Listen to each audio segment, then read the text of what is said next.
XDefiant looks like it is a very promising game, but there are definitely a few things in the game that I wasn't a fan of when I played the beta, and today we're going to be going over 5 things that I do not want to see in the game. Now, I've already done 5 things that I do want to see as well, so be sure to go and check that out. And if you guys are interested in XDefiant content, be sure to hit that subscribe button. There's going to be plenty more on the way. But with that being said, let's get stuck right into it. Now, the first thing on the list here, and this is a pretty obvious one, and it should essentially go without saying, but I hope that there is not a single form of pay to win. Now, currently I have no reason to believe that there would be. There's nothing that they've done that has pointed towards pay to win or anything like that. But in a free-to-play game, it is definitely something that makes me a bit nervous. Any game that's free-to-play generally has a bit more like aggressive microtransactions, I guess you would say. And Ubisoft has also been known to do a lot of microtransaction stuff in the past. Now, MTX is fine, and I mentioned in the previous video that I actually want a good microtransaction system. It is essentially needed for this game to survive long term, but that cannot include pay to win.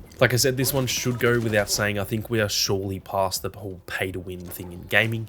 Maybe not so much on the mobile gaming side of things, but when it comes to multiplayer console games or PC games, we are surely past the pay to win stuff. And like I said, I don't really have any suspicion that there would be, but the fact that it is free to play and the fact that it is Ubisoft as well, it definitely is something that I just thought was worth mentioning. Now, next on the list, we have the factions or abilities, I guess, that are more on the annoying or frustrating side of things. Now, obviously, it goes without saying, once again, they need them to all be balanced. So that is currently the stuff that are in the game in terms of the factions, but also new factions that get added or new abilities. They absolutely need to make sure that they are balanced. But even if things are balanced, I think there are still things that can be very, very annoying. And the perfect example of that for me was the incendiary rounds that are currently available in the game, or at least they were in the beta. I'm not a fan of that whatsoever. It is probably one of my biggest issues with the game so far, and that is more what I'm getting at here. The incendiary rounds were technically balanced. They didn't deal that much damage or anything like that, so I would personally check them off as being balanced, but they were still so frustrating and so annoying. And I hope we don't get more stuff like that in the game, where it's kind of just like a frustrating ability. It doesn't ruin the game, it's not OP or anything like that, but it's just kind of annoying.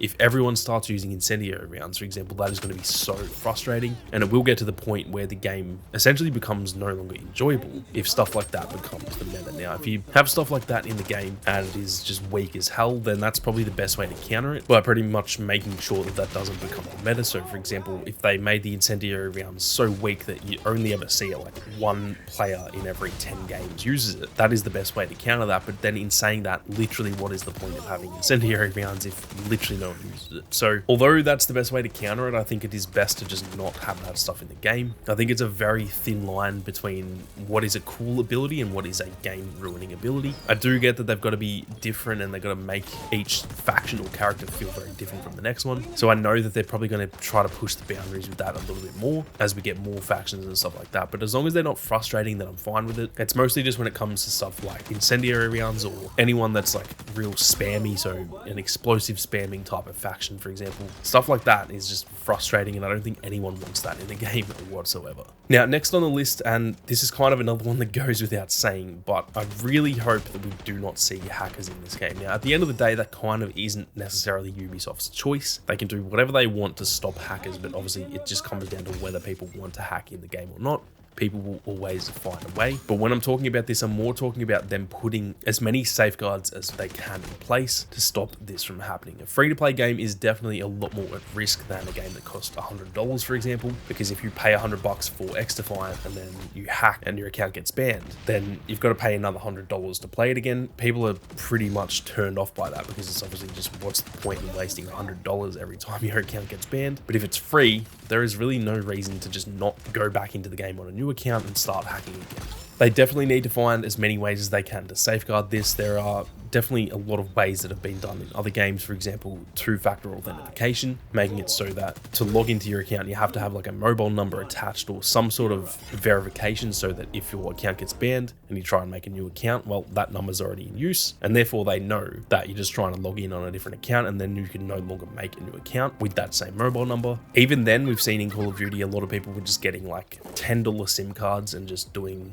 different phone numbers every time, so there are definitely ways around that too. But hopefully they just have something in place. Obviously there needs to be some sort of anti-cheat or something like that, where there's, I guess, something stopping it, that if people do hack, they can still get banned. Obviously we don't want that to be a manual thing like it was for Call of Duty for a long time there. But then not only needs to be an anti-cheat, there needs to be something that actually stops them before they get into the games and hack. This one is definitely a lot more difficult than it probably sounds. A lot of people just say, why don't they just stop hackers? It is not that simple. They will always find a way. But as long as they can limit that as much as possible, that is all I can hope for when it comes to XDefiant. The next thing on the list is probably a bit of a weird one, but this is stubborn developers. I do not want stubborn developers when it comes to XDefiant. This has been a big issue with a lot of games that I've played in the past, especially when it comes to shooters. Now, in their defense, they've done a great job with this so far. And what I mean by stubborn developers is just essentially developers who think that they know everything and the way that they want to make the game is the absolute best way to make it. Now, don't get me wrong. Developers obviously know more than us as players when it comes to what it takes to make a good game. But I do think there needs to be a balance there. I think that they do need to listen to community feedback. Just because they know how to make a game better than we do,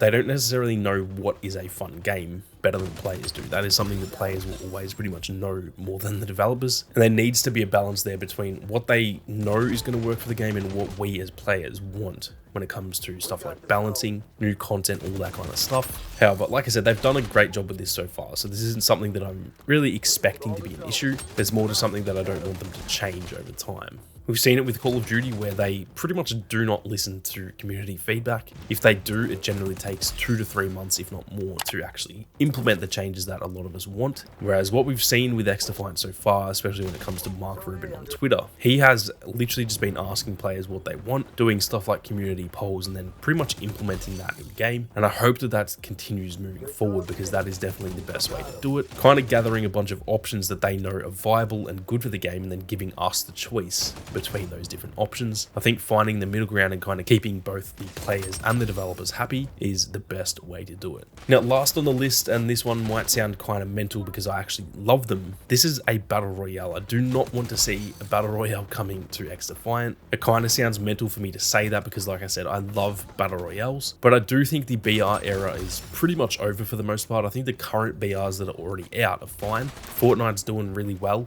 and it feels like it will always do pretty well. Games like Apex and stuff are all doing fairly well, but I think when a new battle royale launches, they just don't really seem to offer anything new these days. Now, if they were able to add a brand new battle royale that was a complete game changer for that genre, and it was a really, really good battle royale, then sure, go ahead. I would absolutely love that, but I just don't know if they can actually do that. I'm not too sure how much more evolution there can be in that battle royale genre. I would love to be proven wrong, but I just think it is kind of peaked, to be honest. And I think I'd personally prefer them to just focus on that sort of arcade shooter space, which, like I said, it's kind of mental for me to say that. I would definitely not complain if we got a battle royale in this game. I think it would be fairly decent in terms of the fact that there's the abilities and stuff like that, but I just don't think it would be worth all of that effort for it to probably just be like a 7 out of 10 battle royale. Sure, if they can make a 10 out of 10, go right ahead, but I just personally don't think they can do that, and therefore, like I said, I hope they do just focus on that sort of arcade shooter space. With that being said, I am keen to hear your thoughts on what you guys don't want to see in the game as well, so be sure to leave your comments down below and keep your eyes peeled for more XDefiant content on the way. On top of that, if you guys are interested in just general gaming, be sure to check out my new gaming channel, Sammy Boy Gaming. We are currently covering Starfield over there with a lot of content, but obviously there are plenty more big single player games on the way. So if you're interested in just general gaming, be sure to go and check that channel out, and I will be doing it set up to our 1K subs as well, so be sure to keep your eyes peeled for that. But with that being said, thank you all very much for watching. You guys have a great day, and I'll see you all out there on the battlefield.